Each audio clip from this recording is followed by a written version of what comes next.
La corrupción del sistema. Del caso Enel, como se ha señalado, había nacido casi como un accidente el caso Taiwán. La Comisión Especial Legislativa decidió ocuparse también de ese asunto, por lo que en enero del 2014 citó a Francisco Flores para que rindiera una declaración al respecto. El expresidente acudió a la cita aparentemente muy despreocupado. Incluso comenzó su exposición con evidente ironía y cierta prepotencia, dando a sus impugnadores una pequeña clase de historia y geopolítica que no venía al caso. Pero cuando estos lo apretaron con preguntas directas, se enredó, se contradijo y terminó afirmando que lo que él había recibido de Taiwán no eran 10, ni 15, ni 20 millones, sino mucho más. Pero se negó a decir cuánto más y no supo explicar el exacto destino de esos fondos. Parecía no darse cuenta que estaba autoacusándose, confesando la comisión de varios delitos, entre otras muchas cosas. Él dijo: nunca gestioné ni recibí fondos de Taiwán para una cuenta pública. No los recibí dentro de ningún convenio de cooperación ni bajo ningún protocolo oficial. Una persona me los entregaba a mí. En estas entregas de los fondos nunca participaba ningún otro funcionario. Era una cuestión personal y privada. El embajador siempre me decía: aquí le envié el presidente de Taiwán. Nunca hubo ningún protocolo. Todo fue informal. Por lo tanto, no había ningún registro oficial de esas donaciones millonarias, como tampoco lo había de cuándo, cuánto y a quién le habría entregado él esas ayudas. Lo que yo hice fue entregar ese dinero a sus destinatarios. Repetía una y otra vez, pero nunca acertó a decir quiénes habían sido los tales destinatarios. Esa comparecencia estaba siendo transmitida en directo por la televisión, y no hubo un salvadoreño que no la estuviese viendo con una mezcla de desconcierto e indignación. Francisco Flores había cavado literalmente su propia tumba. El pueblo lo condenó ese mismo día sin necesidad de que mediara el proceso judicial que pronto se abrió en su contra. Mauricio Funes lo había logrado. Con Enel y Taiwán acorraló a Francisco Flores y descarriló la campaña de Arena. 2 meses después, en marzo, aunque en segunda vuelta y aunque solo por escasos 6,000 votos de ventaja, el opaco y ausente candidato presidencial del FMLN, Salvador Sánchez Serén, ganó la elección. Entre los que celebraron en las calles aquella victoria estaba un joven empresario, Nayib Bukele, que 2 años antes, postulado por el FMLN, se había convertido en alcalde de un pequeño y desconocido pueblo llamado Nuevo Cuscatlán. Él había empezado a ganar cierta notoriedad, no solo por haber introducido algunas sorprendentes innovaciones en la gestión municipal, sino también por haber denunciado por ineficiencia y corrupción a varios funcionarios del gobierno de Mauricio Funes. Nayib le había hablado del tema con los dirigentes del FMLN, pero estos le dijeron que no se preocupara, que Funes no era del FMLN y que no había implementado el programa del partido, pero que ahora, con el excomandante guerrillero Salvador Sánchez Serén en la presidencia, sí gobernaría el FMLN puro y duro, y sí se haría realidad el cambio político prometido. Y Nayib Bukele les creyó. Como quiera que fuese, Mauricio Funes pudo respirar tranquilo, pero solo por el momento.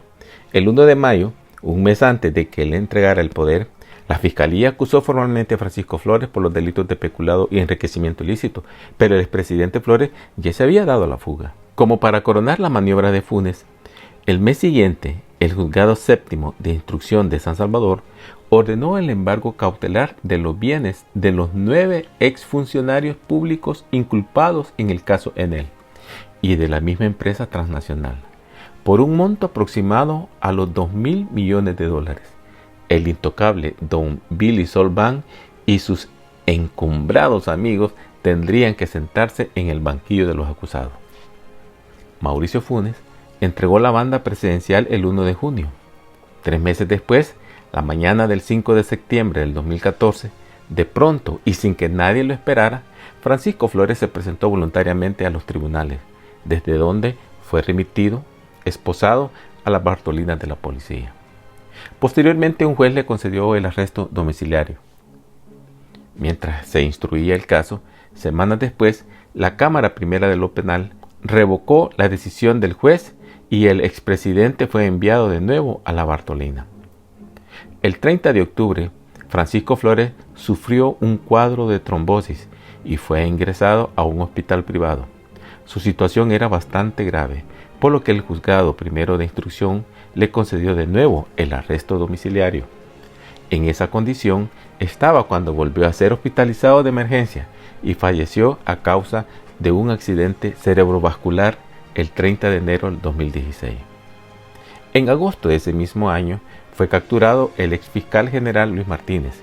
En septiembre, previendo su inminente encarcelamiento y contando con el aval y el apoyo del FMLN, el expresidente Mauricio Funes se dio a la fuga y pidió asilo político en la Nicaragua del sátrapa Daniel Ortega.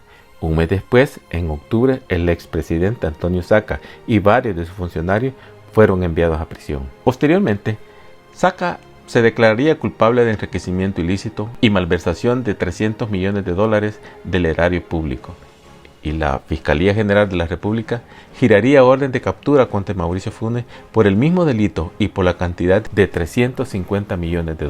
Salvador Sánchez Serén cerró ese año 2016 asegurando en su mensaje presidencial de diciembre que nuestro país marchaba por un buen rumbo. Sin embargo, un par de días antes, la encuesta de LPG Datos indicaba que 79 de cada 100 ciudadanos consultados creen que El Salvador marchaba por un rumbo equivocado y que el 81% manifiesta que la situación nacional era mala o muy mala. Y un par de días después de aquel optimista mensaje presidencial, el periódico El Salvador Times, basado en el estudio de una serie de mediciones realizadas por el Instituto de Opinión Pública de la UCA, encabezaba su edición con el siguiente titular: Gobierno desastroso de Sánchez Serén aumenta frustración de la gente, según encuestas. En el ciclo de mediciones de la UCA y en relación puntual con los últimos 4 mandatarios, se consignaba el porcentaje de ciudadanos que piensan que el presidente está gobernando mal. Y el resultado era muy revelador.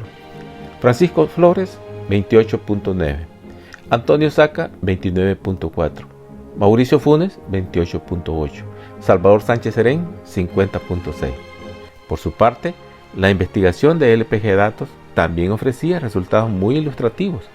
Al cerrar 2009, año en que la izquierda ganó por primera vez la presidencia en nuestro país, LPG Datos indicaba que, al ser preguntado con cuál partido simpatizaba, el 39.2% de los consultados preferían al FMLN y solo el 22% se inclinaba por Arena. La ventaja de los rojos era de 17 puntos porcentuales. Al año siguiente, esa ventaja se redujo a 10 puntos. En el 2011, la diferencia ya era de 2 puntos y en el 2012 de solo 1 punto. Para el 2013, ambos partidos empataron con 30 puntos y ese equilibrio se mantuvo en el 2015. En la medición del 2016, el FMLN obtiene una leve ventaja de 2 puntos al alcanzar un 22.9% contra un 20.9% para Arena. Para los expertos, este último dato constituía un empate técnico entre ambas fuerzas. Es importante destacar que durante ese periodo de 7 años y medio, los otros partidos ni siquiera puntuaron, excepto Gana, con un muy raquítico 1.6% en el 2016. En el rubro de la imagen que los ciudadanos tenían de los partidos, obtenido mediante el saldo entre las opiniones negativas y las positivas, el recorrido era crítico tanto para el FMLN como para Arena.